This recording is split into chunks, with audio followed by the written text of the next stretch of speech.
Malaking usapin ngayong panahon ng tag-ulan ang kawalan ng wastong koordinasyon ng mga lokal na pamahalaan pagdating sa regulasyon ng mga dam at floodgates. Ito ang inihayag ni Department of the Interior and Local Government o DILG Secretary Benjamin Benhur Abalos Jr. sa isinagawang Interagency Conference on Dams Operations and Flood Management sa Clark, Pampanga nitong Martes, August 12. Ang karamihan ng tubig ng dam yung bumabagyo. So ang masakla, baha na sa lugar mo, mag-release pa ang dam. So, magmula noon, sinabihan ako ng ating Pangulo, Benhar, you discuss things with the dam.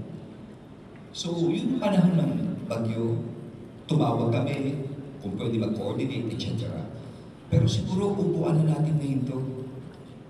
Sa lahat ng region na merong dam, pag-usapan na natin ang protocol ko rito. Paliwanag pa ni Abalos, isa sa mga dahilan ng flash flood sa iba't ibang lugar sa bansa ang kakulangan ng komprehensibong flood mitigation master plan. Kaya naman bukod sa mga dam administrator, mahalagang maupo rin daw sa ikinakasang flood summit ng Kagawaran ang iba't ibang tanggapan ng gobyerno. So siguro mas lalawakan pa natin ito susunod, sasama natin Department of Public Works at iba pa. No? So harmonization of different protocols are very important. Susunod dito siguro yung mga plano na. Kasi bawat lugar may kanya-kanyang particular na unique characteristic eh. Ang bahaging ito ng Barangay Cabalantian at Mesa Lipit sa bayan ng Bacolor, Pampanga na malapit sa Santo Tomas, San Fernando Tail Dike, lubog pa rin sa baha hanggang ngayong Martes, August 13. Ang itinuturong dahilan na matagal na paghupa ng baha, ang kakaunting siwang umano sa check gate ng Santo Tomas, San Fernando Tail Dike. Ito kasi ang bagsakan ng tubig mula sa northern portion ng Pampanga na dumadaan sa Pasig Potrero River palabas ng downstream portion sa ika-4 na distrito ng probinsya hanggang sa Pampanga Bay. Paliwanag ni Bacolor Mayor Di Mandato, sinabi na niya kay Santo Tomas Mayor Jan Sambo na buksan niya ang check gate. Pero tingnan niyo po yung tubig. Tingnan niyo yung labas ng tubig. As of yesterday, that is as of Monday, August 12. Yeah. Yan. Ang usapan namin nung Friday, ay bubuksan na niya. Sa harap po ng gobernador, sabi niya, buksan ko po kanya. Sabi ko nga sa kanya, bigyan mo ko ng 2 burgers lang. Binigay niya cheese na opening. Sinubukan kunan ng pahayag ng CLTV 36 News si Mayor Jan Sambo ukol sa usapin pero no comment daw siya rito. Samantala, sumulat na rin daw si Mayor Datu sa Department of Public Works and Highways Region 3 para mamagitan sa pagre-regulate ng check gate.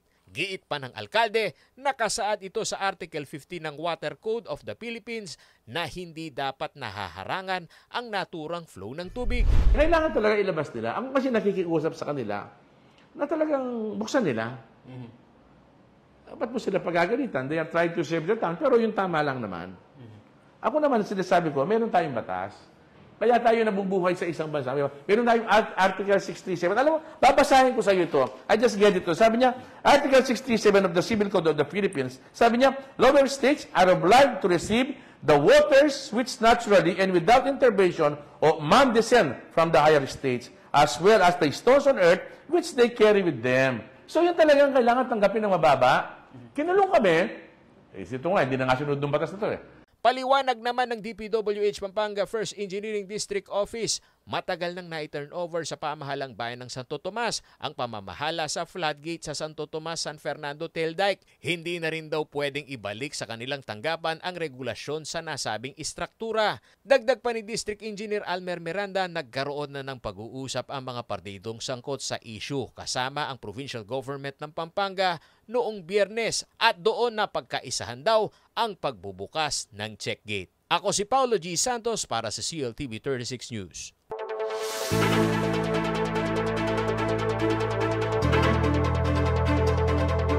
Tuluyan ng sinibak sa pwesto ng Office of the Ombudsman si suspended Bamban Tarlac Mayor Alice Guo. Base sa 25 pahinang desisyon na inilabas ni Ombudsman Samuel Martirez, napatunayang guilty si Guo sa kasong grave misconduct na inihain sa kanya ng Department of the Interior and Local Government o DILG. Bunsod ng naturang dismissal order, hindi na muling maaaring makapanungkulan sa gobyerno si Guo. Isinilbi na rin ng Commission on Elections o COMELEC nitong Martes, August 13 ang sabina kaugnay ng reklamong material misrepresentation sa paghahain ni Guo ng kanyang Certificate of Candidacy nang siya ay maihalal noong 2022. Ayon kay COMELEC Central Luzon Assistant Regional Director Elmo Duque, magsisilbing formal na utusan para kay Guo ang naturang sabina upang masuri ang mga umano'y peking impormasyon na kanyang inihayag sa kanyang COC. Nilagay niya doon na ang kanyang birth date, birthplace at ang kanyang citizenship. Yun ngayon ang magiging basihan ng law department para imbestigahan kung mayroon nga bang probable cause.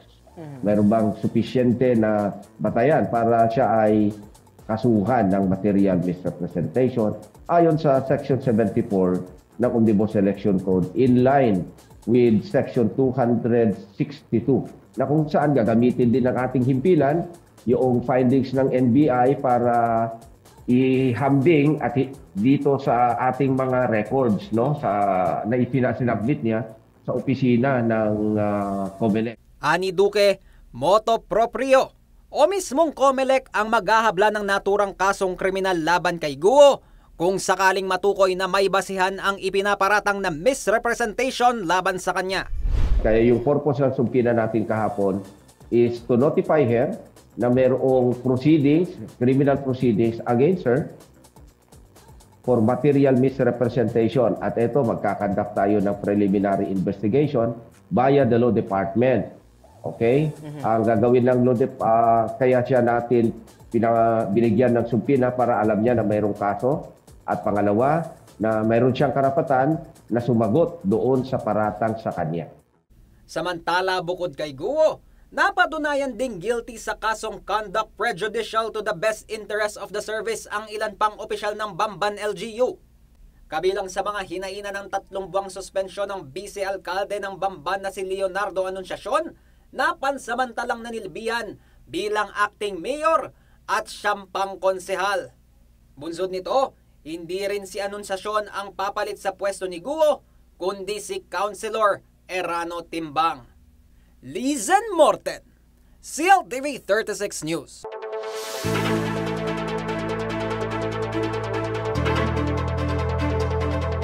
Posible nang madoble ang termino ng mga opisyal ng barangay at sangguniang kabataan sa bansa.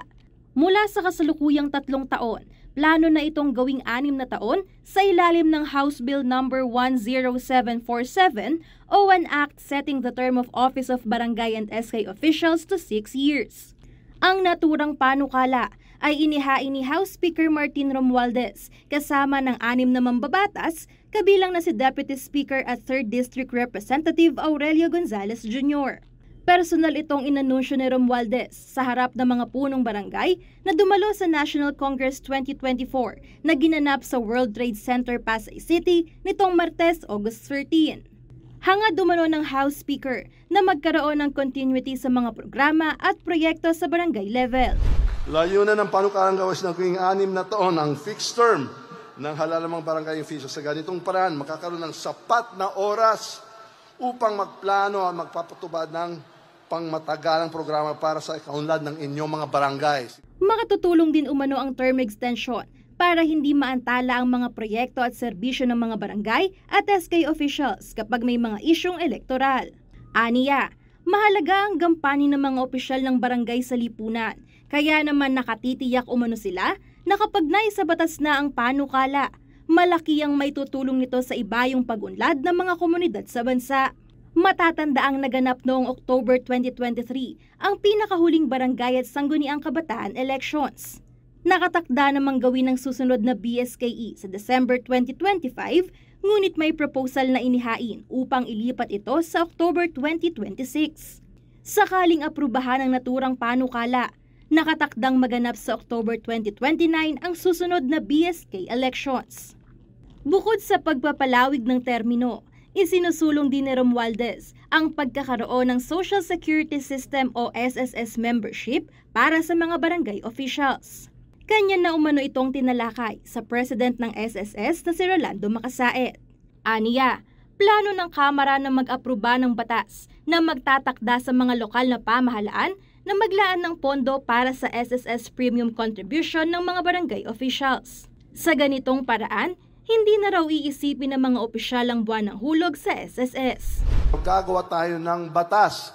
Ipapasok natin to sa isang Magna Carta para sa barangay officials para yung local governments ay magkukontribute sila maghulog na kada buwan para sa inyo para meron kayong lifetime pension. Samantala, hinikayat naman ng SSS ang lahat ng barangay officials na may unpaid loans na mag-apply sa kanilang Conso Loan Program. Magbibigay daan ang naturang programa na mabayaran ang balanse ng kanilang principal loan sa susunod na 5 taon. Angelica Cara, CLTV 36 News.